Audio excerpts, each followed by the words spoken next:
आज Doubtnut app download करें। Doubtnut पर अपने सभी गणित, रसायन विज्ञान, भौतिक विज्ञान और जीव विज्ञान के डाउट्स का करो सफाया। बस प्रश्न की फोटो खींचो, एक ही प्रश्न को क्रॉप करो और तुरंत वीडियो सोल्यूशन पाओ। अभी डाउनलोड करें। हेलो स्टूडेंट्स, प्रश्न दिया हुआ है अभिकथन और तर्क का। तो चलिए देख लेते हैं अभिकथन को। इसमें दिया हुआ है नारियल कोकोस न्यूसीफेरा में नारियल पानी कोशिकीय भ्रूणकोश को प्रस्तुत करता है और घिरा हुआ सफेद कर्नेल स्वतंत्र नाभिकीय भ्रूणकोश को प्रस्तुत करता है। तो चलिए देख लेते हैं। सबसे पहले नारियल जो है इसके अंदर भ्रूणकोश का निर्माण किस प्रकार से होता है। नारियल जो है स्टूडेंट्स, यह एक पुष्पीय पादप है, आवर्त बीजी पादप है। तो इसके अंदर दोहरा निषेचन पाया जाता है। एक तो होता है सत्य निषेचन, जिसमें नर तथा मादा युग्मक अर्थात नर युग्मक तथा अंड कोशिका संलयित होकर निर्माण करती है स्टूडेंट्स ये युग्मनज का, और जो कि आगे भ्रूण का निर्माण करेगा। और त्रिक संलयन जो होता है, लिख लेते हैं यहाँ पर त्रिक संलयन। इसके अंदर क्या होता है स्टूडेंट्स, इसे कूट निषेचन के नाम से भी जाना जाता है। इसमें दो ध्रुवीय केंद्रक और एक नर युग्मक संलयित होकर प्राथमिक भ्रूणकोश केंद्रक का निर्माण करते हैं। तो हम यहाँ लिख सकते हैं कि इसके द्वारा क्या होगा, इसके द्वारा प्राथमिक भ्रूणकोश केंद्रक का निर्माण होता है, जिसे PEN भी कहा जाता है। PEN अर्थात प्राइमरी एंडोस्पर्म न्यूक्लियस इसे कहा जाता है।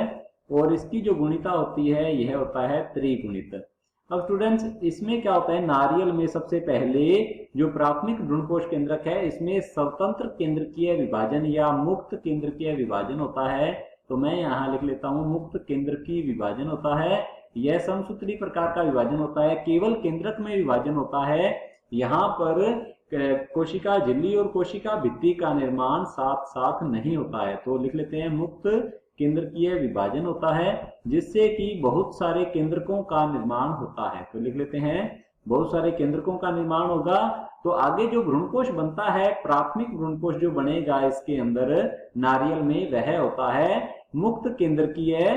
तो लिख लेते हैं मुक्त केंद्रकीय भ्रूणकोश होता है, या इसे स्वतंत्र केंद्रकीय भ्रूणकोश भी कह सकते हैं। तो लिख लेते हैं यहाँ पर स्वतंत्र या मुक्त केंद्रकीय भ्रूणकोश, इसका निर्माण होगा स्टूडेंट्स, क्योंकि यहाँ पर केवल और केवल क्या हो रहे हैं, जो केंद्रक है वह विभाजित हो रहा है, परंतु कोशिका भित्ति का जो निर्माण है यह साथ साथ नहीं होता है।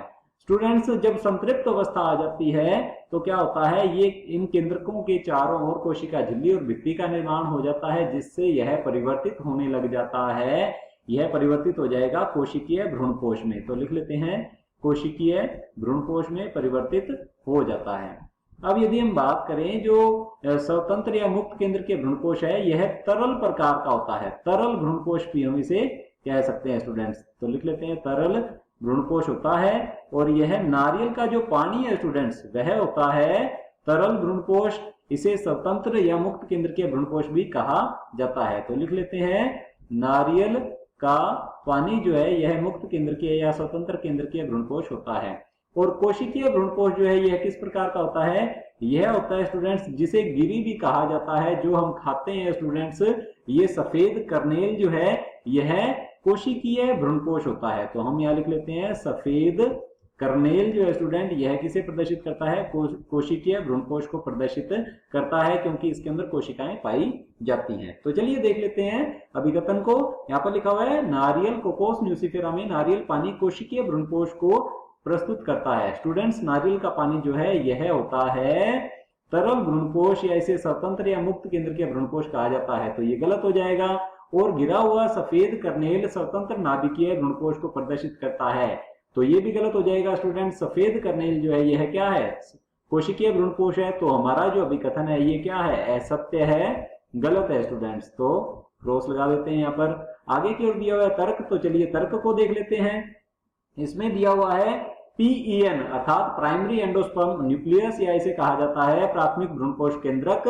अर्थात प्राथमिक भ्रूणकोश केंद्रक कई स्वतंत्र नाभिकीय विभाजनों से गुजरता है, जिसमें साथ ही साथ भित्ति का निर्माण होता है। तो स्टूडेंट्स, साथ ही साथ भित्ति का निर्माण नहीं होता है। यह बाद में, जब संतृप्त अवस्था आ जाती है, बाद में होता है भित्ति का निर्माण, जिससे कि सफेद कर्नेल या कोशिकीय भ्रूणकोश का निर्माण होता है। तो स्टूडेंट्स, ये हमारा तर्क जो है ये भी क्या है, असत्य है। गलत है स्टूडेंट्स। तो चलिए देख लेते हैं ऑप्शंस की। और ऑप्शन ए दिया हुआ है अभिकथन और तर्क दोनों सही है तथा तर्क अभिकथन की सही व्याख्या करता है। तो स्टूडेंट्स दोनों ही क्या है, असत्य है, गलत है। तो ये हमारा ऑप्शन जो है क्या होगा, गलत होगा। ऑप्शन बी दिया हुआ है अभिकथन और तर्क दोनों सही है। स्टूडेंट्स कोई भी सही नहीं है, तो ये भी हमारा ऑप्शन गलत होगा। ऑप्शन सी दिया हुआ है अभिकथन सही है। तो स्टूडेंट्स अभिकथन भी क्या है, गलत है, असत्य है। तो ये भी हमारा ऑप्शन गलत होगा। और ऑप्शन डी दिया हुआ है अभिकथन और तर्क दोनों गलत हैं। ऑप्शन डी जो है बिल्कुल सही उत्तर है। स्टूडेंट देख सकते हैं अभिकथन और तर्क जो है दोनों ही गलत है। तो ऑप्शन डी जो है बिल्कुल सही उत्तर होगा। कक्षा 6 से 12वीं से लेकर नीट, IIT, JEE वो एडवांस के लेवल तक 1 करोड़ से ज्यादा छात्रों का भरोसा।